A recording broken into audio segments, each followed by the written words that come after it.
So in this particular video हम averages chapter को detail में डिस्कस करने वाले हैं. Everything will be covered by end of this video and I can guarantee you कि averages chapter में कोई डाउट नहीं रहेगा अगर आपने वीडियो जीरो टू एंड तक पूरी देखी है तो. So without wasting our time let's begin to the chapter averages. All right, सबसे पहले आता है एवरेज का फॉर्मूला क्या होता है. तो एवरेज का फॉर्मूला है sum of all observations divided by total number of observations. For example एक क्वेश्चन से समझते हैं कि अगर हमें एक सीरीज दी हुई है 7, 12, 10 एंड 20 और अगर मुझे इसका एवरेज निकालना है. सो सी, ये मेरी पहली, दूसरी, तीसरी और चौथी ऑब्जर्वेशन है. मुझे क्या करना है, sum of all observation divided by total number of observation. तो 17, 12, 10 और 20 का सम कर दूंगी divided by total number of observation. कितनी है ये, 1 2 3 4. 4 से डिवाइड कर देना. तो 59 divided by 4, your answer is 14.75. As simple as this. All right, another thing आती है, जैसे अब आपको ये एक सीरीज दी हुई थी, तो मान लीजिए कि अगर ऐसी कोई सीरीज अरिथमेटिक प्रोग्रेशन के अंदर हो. अरिथमेटिक प्रोग्रेशन होता है जब लाइक 1 3 5 7 9 है मान लो. सो कैन यू सी यहाँ पे ना दो दो का डिफरेंस है सब में, 2 2 का. So there is a difference जो कि कॉमन है, सेम डिफरेंस है. तो ऐसी सीरीज को हम अरिथमेटिक प्रोग्रेशन वाली सीरीज बोलते हैं. तो अगर अरिथमेटिक प्रोग्रेशन वाली सीरीज होना तो हमेशा जो एवरेज होता है वो मिडिल टर्म होगा. फॉर एग्जाम्पल 1 3 5 7 एंड 9 है. यहाँ यू कैन सी कि 2 2 का डिफरेंस है. So yes, this is an arithmetic progression. तो यहाँ पर जो एवरेज होगा that will be answer as 5. क्यों? क्योंकि यहाँ से 2 हटाए, यहाँ से 2 हटाए, तो जो मिडिल टर्म है दैट इज 5 और मिडिल टर्म ही एवरेज होता है. Hence your answer is 5. I hope you got this till now. All right, so अगर हमारे पास एक सीरीज है 1 3 5 7 एंड 9, तो यहाँ पर यू कैन सी 2 2 का डिफरेंस है. तो जो मिडिल टर्म होगी that is 5. That is the answer to the average of this particular question. So I hope you got this कि अगर एक अरिथमेटिक प्रोग्रेशन है तो उसका अरिथमेटिक प्रोग्रेशन में अगर सीरीज है तो उसका जो एवरेज होता है that is always a middle term. So now moving to the another thing कि एक अरिथमेटिक प्रोग्रेशन के अंदर हम सीरीज में क्या बोलते हैं. लाइक 1 जो है उसे ए बोलते हैं, 3 को हम ए प्लस डी बोलते हैं. मतलब ए प्लस जो डिफरेंस है, like first term is 1, then the difference is of 2, so your another term is 3. all right, तो देखो यहाँ से 3 आया. उसके बाद फिर थर्ड टर्म को हम बोलते हैं a प्लस 2d. ऐसे फोर्थ टर्म को हम बोलते हैं a प्लस 3d. ऐसे ही अगर मैं पूछूं कि a 96 टर्म क्या होगी, तो a प्लस 95d. ऐसे ही होता है, ठीक है. This is basically a n is equal to a plus n minus 1d.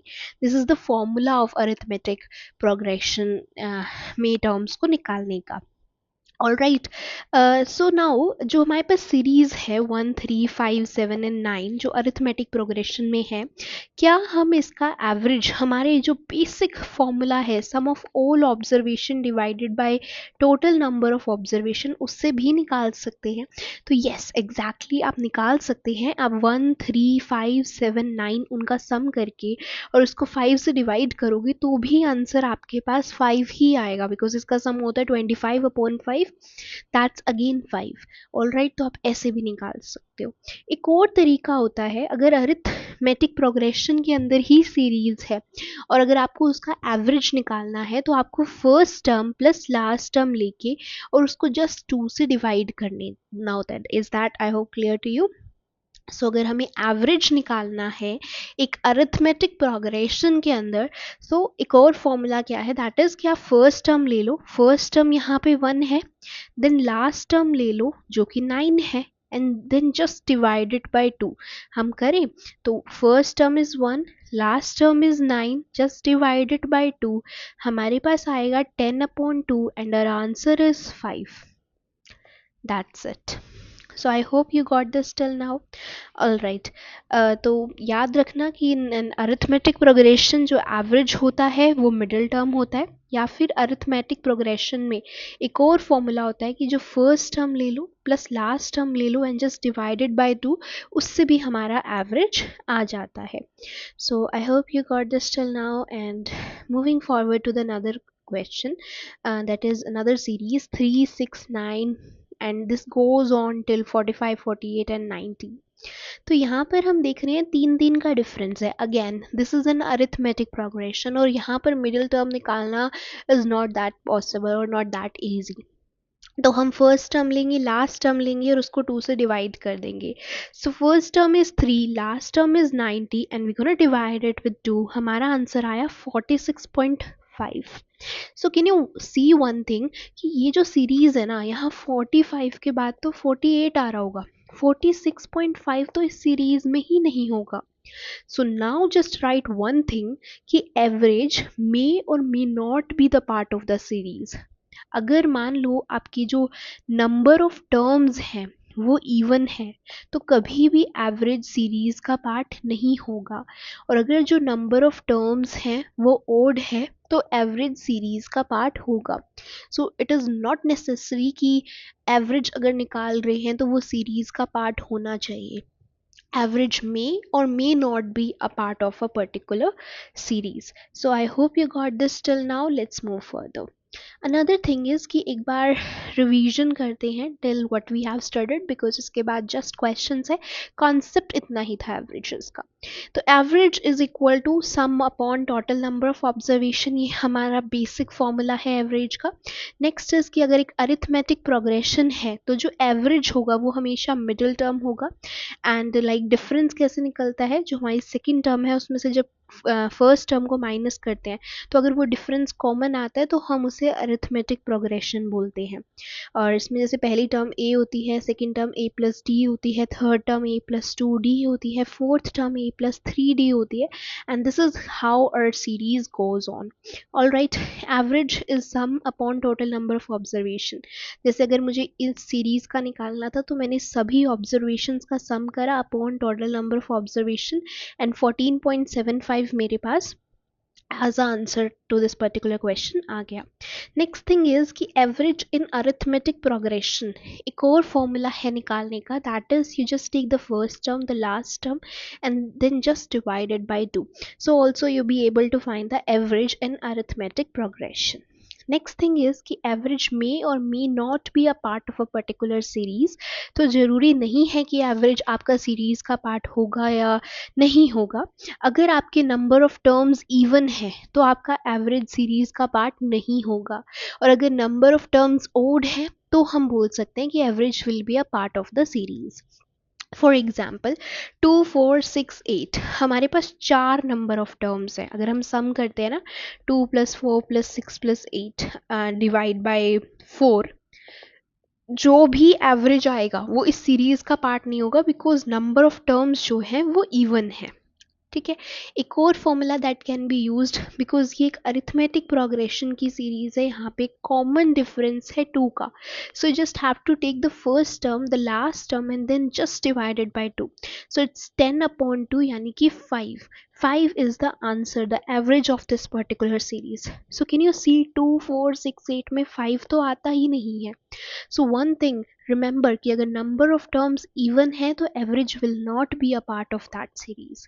अगर नंबर ऑफ टर्म्स ओड है जैसे 1, 3, 5, 7 एंड 9 में थी तो यहाँ से मिडिल टर्म ली थी, that's 5. or you can do 9 + 1 divided by 2, that's 5. So here it will be a part of the series. अगर number of terms odd है तो average series का part होगा. अगर number of terms even है तो average series का part नहीं होगा. That's what you have to remember for now. Another thing is a term concept. Term concept कुछ भी नहीं है. So can you see यहाँ पे कि 2 हमारी टर्म 1 है, देन 4 हमारी टर्म 2 है, देन 6 हमारी टर्म 3 है, 8 हमारी टर्म 4 है. तो हम क्या करते हैं टू फाइंड द एवरेज, हम a + l डिवाइड बाय 2 करते हैं when there is a common difference of 2 and 2 and 2. तो हम क्या करते हैं, फर्स्ट टर्म ले लेते हैं एंड देन हम लास्ट टर्म ले लेते हैं विच इज 4. या t1 + t4 डिवाइड बाय 2.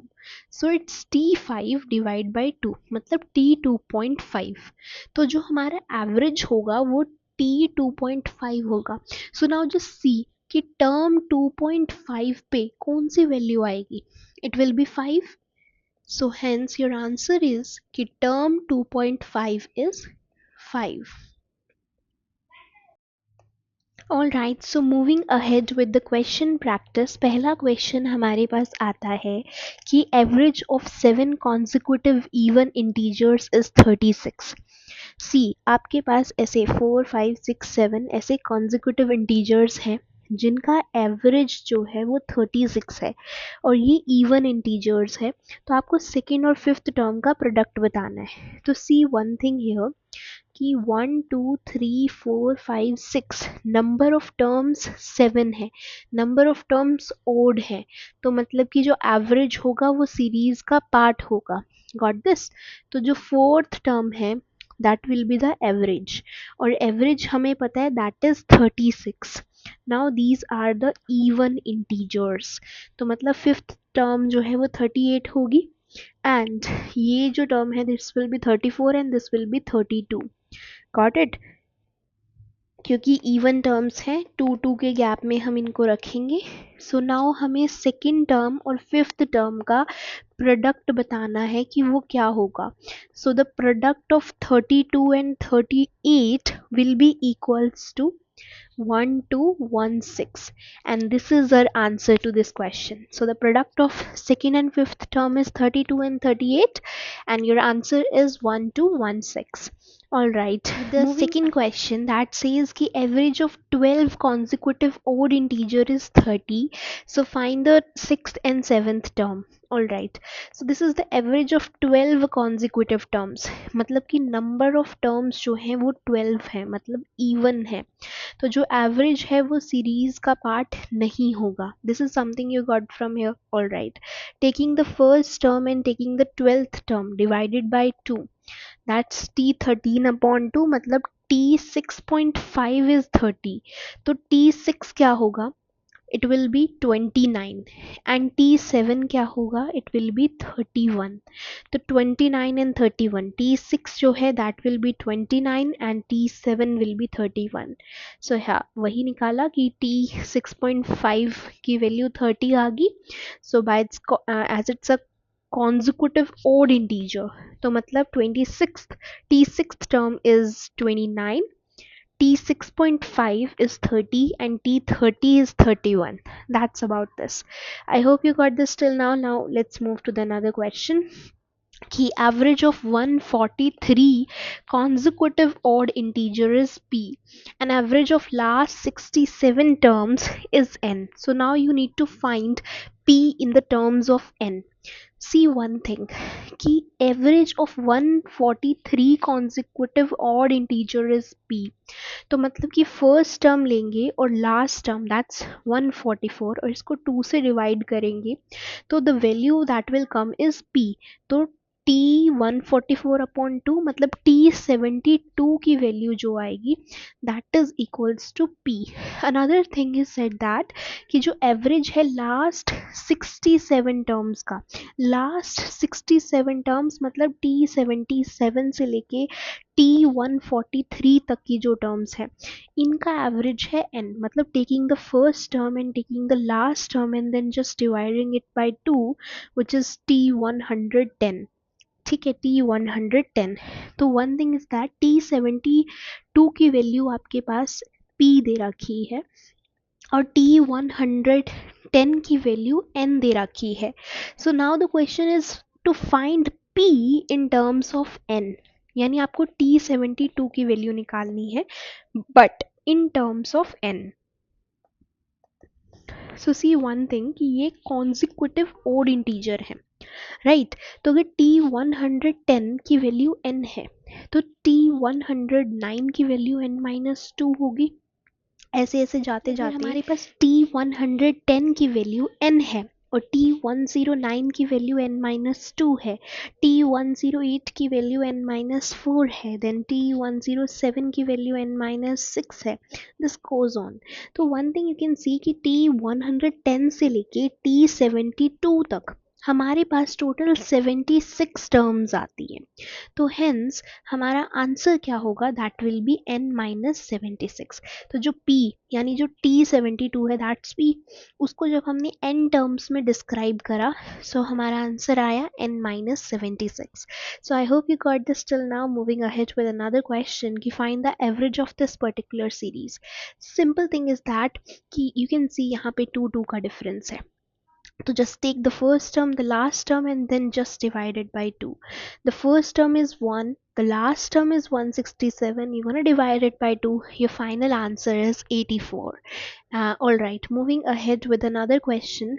यहाँ पर आपको missing digit बताना है in this particular series, and this is a very interesting question. सबसे पहले हम क्या करेंगे, इस पूरी सीरीज को 9 से डिवाइड कर देंगे। तो ये सारी क्या हो जाएगी, 1 1 1 1 1 1 एंड देन लास्ट में 9 टाइम्स 1 है। ये सीरीज पूरी ऐसी हो जाएगी। Now can you see one thing, अगर इसको बहुत अच्छे से ऑब्जर्व करेंगे ना, तो अगर आप इन दोनों को ऐड करते हो वी गेट 1 2। नाउ अगर इन तीनों को ऐड करते हो वी गेट 1 2 3। तो मतलब लास्ट में जब ये वाली टर्म इन 9 टर्म से डिवाइड होगी, so we will get 1 2 3 4 5 6 7 8 and 9, right. तो यहाँ पर हमारे पास 9 डिजिट्स होंगे। तो अब हमें क्वेश्चन में पूछा हुआ है कौन सा डिजिट इज मिसिंग। तो in this particular series 0 is a digit जो कि मिसिंग है, and hence हमारा answer to this question is कि 0 is a digit which is missing out of the digits 0 to 9. Moving ahead with another question, ये एक company की sales का data है जो कि जनवरी 2012 में 348 करोड़ की सेल करती है, फरवरी मार्च में 364 करोड़ एंड 380 करोड़ की करती है। तो इसका एवरेज बताना है इफ़ सेम ट्रेंड ही चलता आ रहा है। So can you see one thing, कि जनवरी में 348 करोड़ की सेल्स है, फरवरी में 364 करोड़ की सेल्स है, मार्च में 380 करोड़ की सेल है, and this goes on till December, right. तो यहाँ पर one thing that is common कि यहाँ 16-16 करोड़ का डिफरेंस है, 16-16 करोड़ का डिफरेंस है। तो दिसंबर में कितना होगा, दिसंबर में that is A plus N minus 1 and D. Now first जनवरी के मंथ में कितना है, दैट्स 348 करोड़। 12th मंथ का निकालना है, 16 करोड़ का डिफरेंस है। तो हमारे पास जो ए एन है, मतलब जो A12 है, जो मतलब दिसंबर में प्रॉफिट आ जाएगा by this, that is 524 crore. अब अगर हमें एवरेज निकालना है, तो एवरेज निकालने के लिए जस्ट लास्ट टर्म लेंगे, फर्स्ट टर्म लेंगे एंड गोना डिवाइडेड बाय 2। तो लास्ट टर्म मतलब दिसंबर का जो हमारे पास सेल्स का डाटा है दैट इज 524 करोड़, वो ए प्लस एन माइनस 1 डी करके मिल गया, दैट इज 524 करोड़। और जनवरी का हमारे पास गिवन है दैट्स 348 करोड़, एंड इन सब में 16-16 का डिफरेंस है, मतलब अरिथमेटिक प्रोग्रेशन है। सो हम a प्लस एल अपॉन 2 का फॉर्मूला लगाएंगे, the first term the last term you gonna add them and just divided by 2। तो 436 is the answer, or basically you can say the average of this particular series. So I hope you got this till now. Moving ahead with another question that says कि हमारे पास average weight है 15 बच्चों का, जो कि बढ़ जाता है बाय 1 kg जब इसमें कोई और बच्चा आता है।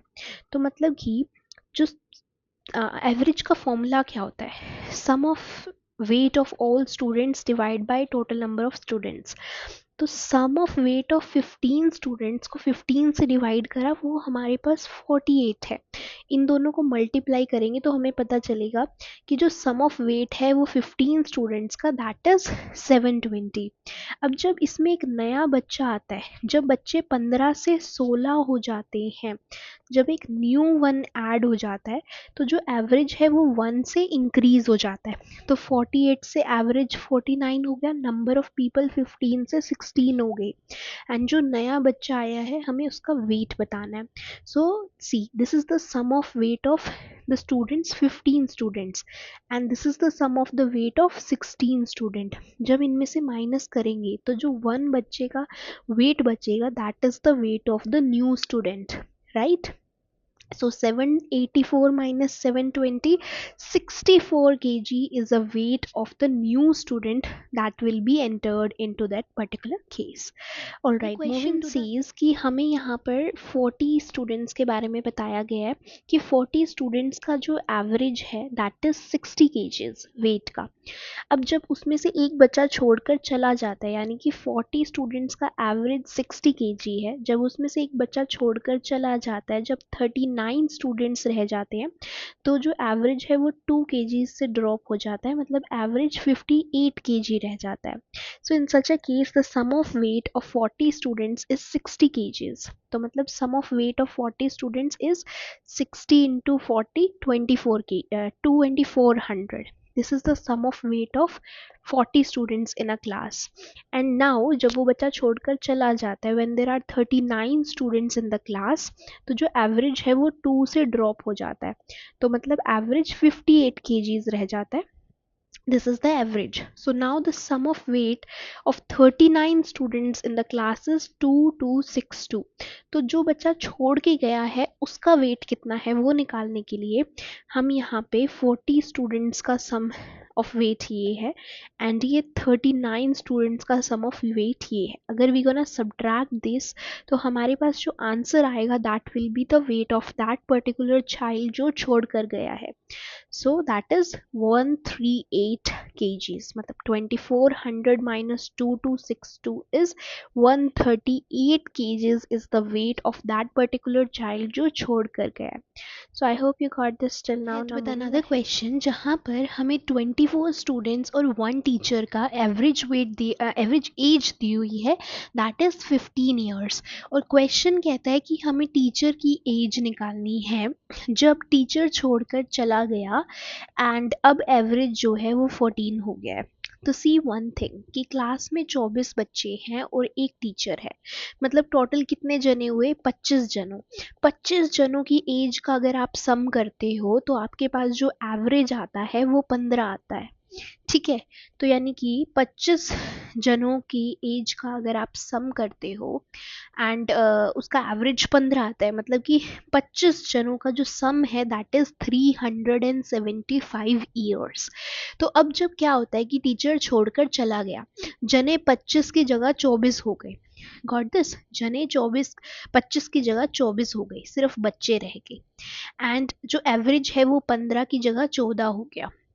तो एवरेज इज़ 14 kgs एंड जो नंबर ऑफ स्टूडेंट्स हैं वो 24 हैं। तो आपको निकालना है what is the average. So in such a case जो एवरेज होगा दैट विल बी 336 ईयर्स। तो 336 जो है ये एज है सिर्फ स्टूडेंट्स की, 24 स्टूडेंट्स की, और 375 ईयर्स जो है वो सम ऑफ 24 स्टूडेंट्स प्लस 1 टीचर था। तो अगर हम इनको सब्ट्रैक्ट करेंगे, यानी कि इसमें से अगर हम बच्चों की एज को माइनस करेंगे तो हमें टीचर की एज पता चल जाएगी, that is 39 years, and that is the answer to this question. All right, moving ahead with another question that says कि एक ग्रुप है, there is a group of 10 students, group of 10 students जिनका average हमें नहीं पता, तो हम average को x मान लेते हैं। तो जो सम ऑफ 10 स्टूडेंट्स है that will B 10x, right, ये तो ऑब्वियस बात है। तो होता कुछ ऐसा है कि इसमें से ना एक 23 साल का बच्चा, मतलब ये एज थी लोगों की, sum of age of 10 student is 10x। अब 10x वाली एज वाले में ऐसा क्या होता है कि एक 23 साल का जो बच्चा है वो नया ऐड हो जाता है और एक पुराना कोई y ईयर्स का छोड़कर चला जाता है। तो जो एवरेज है वो 1 से कम हो जाता है, मतलब एवरेज अगर x था तो एवरेज x माइनस 1 हो जाता है। तो देखो जने तो एक गया और एक आया, तो मतलब नील इफेक्ट है, कुछ भी चेंज नहीं होगा, जने 10 ही रहेंगे। बट जो समीशन था दैट इज 10x, उसमें 23 ईयर्स का आया और माइनस y कोई चला गया, जो एवरेज है वो x माइनस 1 हो गया। सो बाय इक्वेटिंग और by solving this you will be able to get the value of Y that is 33 years, मतलब 33 ईयर्स का कोई इंसान है जो छोड़कर चला गया एंड 23 ईयर्स का कोई आके उसने उसकी पोजीशन को रिप्लेस कर दिया. So this was the question about. Another question is on your screen कि the average group went up by 2. जो एवरेज होता है that is summation upon total number of people, right, and n is equal to sum upon average. You got this till now. तो क्या होता है, the question says, let me write the question first. The average of a group went up by 2 years when 34 years old replaced by 58 years old. How many members are there? मतलब आपको n की value निकालनी है. This is the question. So see one thing in this question कि जो average of the group है ना, वो पहले मान लो x था, अब वो x प्लस 2 हो गया. ठीक है, जब 34 ईयर्स का कोई इंसान 58 ईयर्स ने रिप्लेस कर दिया. So you know one thing कि एवरेज होता है sum of all observation divided by n. n is equal to sum upon average, ऐसे लिख सकते हैं बिकॉज n हमें निकालना है. Now you just multiply it with change, so it will be change in n कितना आया, change in sum upon change in average. अब एवरेज में सम आया है 2 का और एवरेज में चेंज आया है, सॉरी सम में चेंज आया है 58 माइनस 34 का. तो 58 माइनस 34 का चेंज आया है सम में, और जो एवरेज है वो 2 ईयर्स से अप हो गया है. तो there is a change in average of 2 and 58 minus 34 there is a change in average in change in sum of 24. So 24 upon 2 मतलब there are 12 members in this particular group. I hope you got this. That says कि एक batsman है जो 52 innings पे, मतलब उसका जो average है वो 1 से इंक्रीज हो जाता है. ठीक है, जब जो है मतलब वो 126 रन्स करता है ना, वो 126 रन्स करता है, तो 52 इनिंग्स के बाद 53 इनिंग पे उसका जो एवरेज है वो 1 से इंक्रीज हो जाता है. सी 52 इनिंग्स तक जो चल रहा था वो चल रहा था, जो 53rd वन हुई मतलब टोटल इनिंग्स 53 हो गई, तो जो एवरेज एक्स है वो 1 से इंक्रीज हो जाता है. This is what is said till now कि 1 से लेके 52 तक उसकी इनिंग्स चल रही है. 53rd इनिंग में जब वो 126 रन्स मारता है तो उसका जो एवरेज है वो 1 से इंक्रीज हो जाता है. तो एवरेज हमें नहीं पता कितना है, तो एवरेज को हम x मान लेते हैं, वो 1 से इंक्रीज हो गया. Total number of innings are 53. 52 तक इनिंग्स जो चल रही थी वो चल रही थी. ये हुआ कब, ऑन द 53rd इनिंग ऐसा हुआ. This change can be seen. तो हमें ये देखना है कि उसने एवरेज में कितने रन्स मारे. दिस इज द क्वेश्चन कि उसने एवरेज में कितने रन्स मारे. सो सी वन थिंग कि सम ऑफ 52 इनिंग्स, कोई भी सम होगा. 53rd इनिंग में हमें पता है कि उसने 126 रन मारे, तो जो एवरेज है that has become 53 x plus 1. This is the sum of the runs made by it. तो what will be the sum of 52 innings? जो ये है ये तो 53rd इनिंग है, और this is the again sum of 53 innings, ये भी 53 इनिंग्स का सम है. तो दिस इज बिकम्स 52x, मतलब ये तो 52x हो जाएगा. And now this is 126 and this is 53x plus 1. तो बस हमें x की वैल्यू निकालनी है विच इज 73. तो 73 जो है रन्स बनाए हैं उसने 52 इनिंग्स तक. जब 53 इनिंग आई तो उसके 126 रन्स हो गए, और उसका जो एवरेज x था वो 1 से, जो एवरेज था उसका मतलब एवरेज x था, बिकॉज ये हमने लेट किया था, वो 1 से इंक्रीज हो गया on the 53rd inning. So I hope you got this till now. Is about कि 16 मेन जो हैं वो एक होटल में जाते हैं, जिनमें से 15 जो हैं वो 80 रुपये पेमेंट कर देते हैं, और जो एक रह जाता है वो एवरेज से 75 रुपये ज़्यादा देता है। तो हमें ये बताना है कि टोटल बिल उनका कितना आया। So this is the question. So see one thing, 16 people गए, एवरेज हमें नहीं पता, हम एवरेज को एक्स लेट कर लेते हैं। 15 जनों ने 80 रुपये मतलब 1200 रुपये दिए, और जो एक जना था उसने एक्स प्लस 75 रुपीज़ मतलब एवरेज से 75 रुपये ज़्यादा दिए। तो हेंस इसको सॉल्व करेंगे तो हमारे पास x की वैल्यू आ गई 85 रुपीज़। ठीक है, तो जो हमारा मतलब ये वाला मैन था, लाइक वन अनदर मैन, इसने 85 प्लस 75 रुपीज़ पे करे, एंड बाकी इन सब ने 1200 रुपये पे करे। इसने 160 मतलब 1200 प्लस 160 टोटल 1360 रुपये का उनका बिल बैठा। This is it. या तो ऐसे निकाल लो, या तो इस इक्वेशन को सॉल्व करके मतलब इसमें वैल्यू पुट करके निकाल लो। अनदर वे कैन बी कि बस 16 को x से मल्टीप्लाई कर दो, बिकॉज 16 इंटू एक्स भी क्या होता है, सम ऑफ ऑल ऑब्जर्वेशन ना, sum of the money paid by them. So hence हम यहाँ पर 16 इंटू एक्स करेंगे, विच इज 85 इंटू 16 मतलब 1360 and this is the answer. So this was the last question and I hope you got the topic average clearly.